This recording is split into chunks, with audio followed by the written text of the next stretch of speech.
Tugas Manajemen Pemasaran Internasional. Nama Claudia Wina, NIM 19104168876, kelas A2 pagi, dosen Adi Mursalin SEMM. Manajemen Distribusi Internasional. Menurut Warren J. Kagan, saluran pemasaran atau saluran distribusi adalah saluran yang digunakan oleh produsen untuk menyalurkan barang sampai ke tangan konsumen atau pemakai industri. Menurut Kotler, saluran pemasaran adalah sekelompok perusahaan atau perseorangan yang memiliki hak pemilik atas produk atau membantu memindahkan hak kepemilikan produk ketika akan dipindahkan dari produsen ke konsumen. A. Anggota distribusi internasional. 1. Distribusi tidak langsung. A. Agen. 1. Perusahaan manajemen ekspor atau Export Management Company. 2. Agen ekspor perusahaan atau Manufaktur Export Agent. 3. Asosiasi web. 4. Agen komisioner dan agen pembelian yang dikendalikan negara. B. Pedagang perantara. 1. Pedagang ekspor. Pedagang ekspor adalah pedagang yang langsung membeli barang dari produsen dan memiliki hal atas produk tersebut. 2. Koperasi pengekspor. Koperasi pengekspor adalah kumpulan dari perusahaan-perusahaan yang membentuk suatu koperasi untuk pendistribusian produk-produk ke luar negeri. 3. Pemasok ekspor adalah perusahaan yang mengkhususkan diri dalam penjualan produk dengan kualitas rendah atau yang jumlah produksinya berlebihan untuk dijual ke luar negeri. 2. Distribusi langsung. A. Distribusi langsung melalui agen. B. Perwakilan agen atau sales representative. C. Agen pembelian. D. Pialang ekspor. 3. Distribusi langsung melalui pedagang perantara. A. Distributor ekspor. B. Pengecer luar negeri. C. Pemborong ekspor. Keempat, saluran distribusi milik perusahaan. Dan yang kelima, pasar kelabu atau grey market. B. Keputusan desain saluran.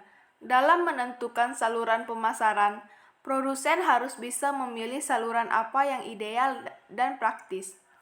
Bagaimana mereka memilih saluran pemasaran yang sesuai serta bagaimana mereka meyakinkan perantara yang baik untuk menangani lini tersebut. Hingga perusahaan tersebut berkembang dan akhirnya mereka dapat memperluas, memilih dan menggunakan saluran pasaran yang ideal dengan ukuran perusahaan tersebut. Maka dalam hal ini, pengambilan keputusan dan analisis saluran yang sesuai bagi perusahaan sangat diperlukan agar saluran pemasaran dapat berjalan efektif. Proses pemilihan anggota saluran distribusi dalam pemasaran internasional pada dasarnya hampir sama dengan pemilihan anggota saluran domestik. Berikut beberapa tahapan yang perlu diperhatikan dalam kaitannya mengambil keputusan desain saluran yang tepat antara lain. 1. Menganalisis kebutuhan konsumen. Bagaimana perilaku pembelian konsumen? Apakah mereka lebih suka membeli di lokasi di sekitar rumah mereka ataukah mereka rela menempuh jarak yang jauh untuk mendapatkan produk tertentu? Apakah mereka lebih suka membeli secara pribadi seperti via internet atau via telepon?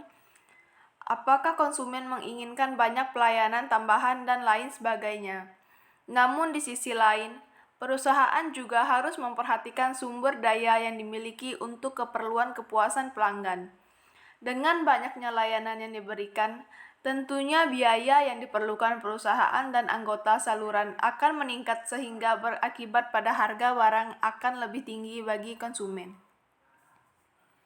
Menentukan tujuan saluran. Tujuan saluran pemasaran berkaitan dengan pendefinisian secara tegas pelanggan yang akan menjadi sasaran perusahaan dan berkaitan pula dengan tingkat layanan kepada segmen-segmen pelanggan tertentu yang ditargetkan. Dari hasil pengidentifikasian segmen pelanggan, perusahaan dapat menentukan pelayanan seperti apa dan bagaimana yang hendak diberikan kepada pelanggan. Di sisi lain, perusahaan juga berusaha meminimalkan total biaya saluran dalam memenuhi layanan pelanggan yang dibutuhkan. Mungkin perusahaan juga menghindari saluran yang digunakan oleh pesaing besar serta faktor lingkungan yang berkaitan dengan kondisi ekonomi dan sistem hukum yang berlaku di suatu negara. 3. Mengidentifikasi alternatif utama. Alternatif ini berkaitan dengan jenis perantara yang digunakan, jumlah perantara dan syarat serta tanggung jawab oleh masing-masing saluran pemasaran. Jenis perantara berkaitan dengan produk perusahaan, sedangkan jumlah perantara berkaitan dengan seberapa jumlah anggota saluran yang dibutuhkan perusahaan agar produk semakin dekat dengan konsumen. Ada 3 strategi dalam membentuk jumlah perantara pemasaran antara lain. A.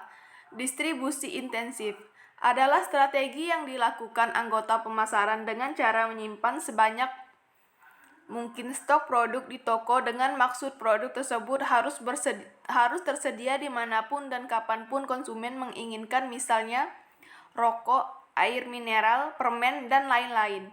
B. Distribusi eksklusif adalah strategi di mana perusahaan sengaja membatasi jumlah perantara yang menangani produk. Perusahaan memasarkan produknya hanya ke beberapa penyalur dengan maksud untuk meningkatkan nilai eksklusif produk mereka. C. Distribusi selektif, penggunaan lebih dari satu, tetapi tidak keseluruhan perantara yang mau menjual produk perusahaan.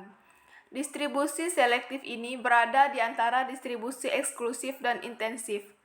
Contohnya merek televisi, furnitur, dan peralatan rumah tangga kecil didistribusikan dengan cara ini.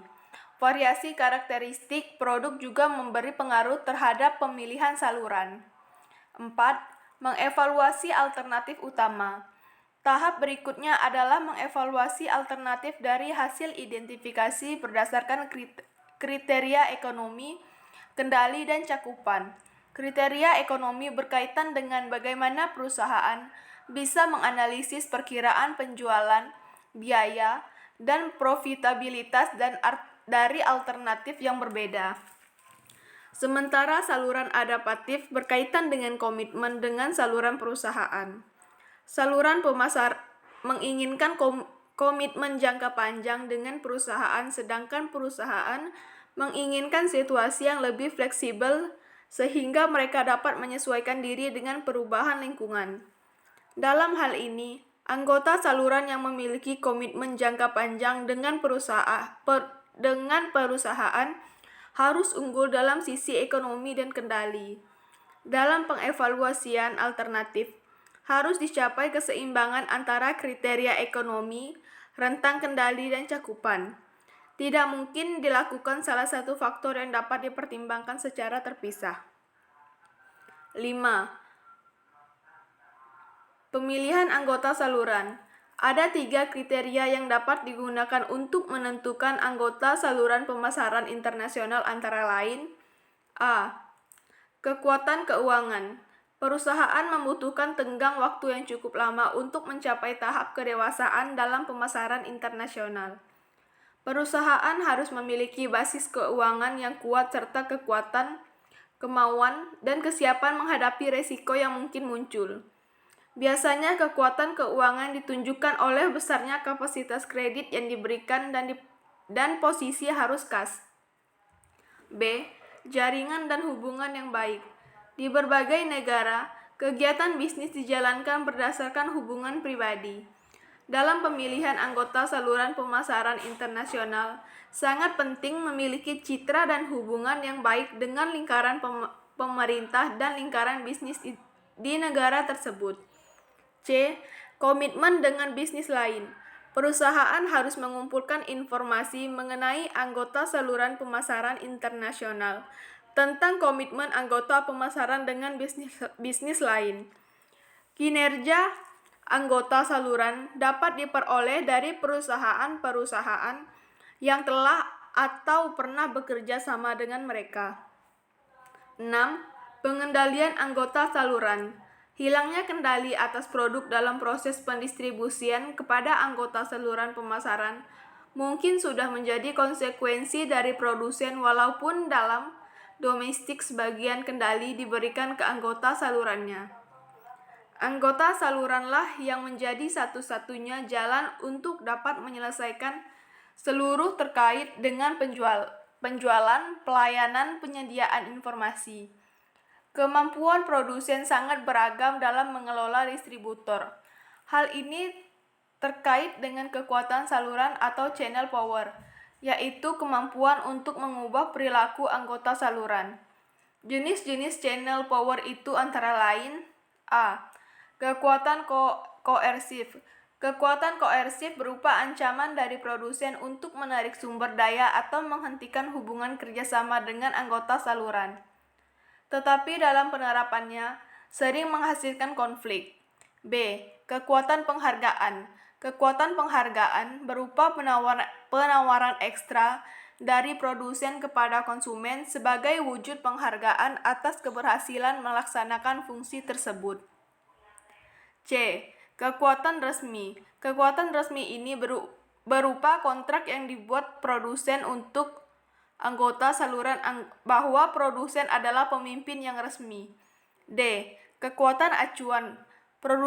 Produsen sangat dihormati sehingga anggota saluran merasa bangga bekerja sama dengannya. Sekian, terima kasih. Semoga dapat bermanfaat.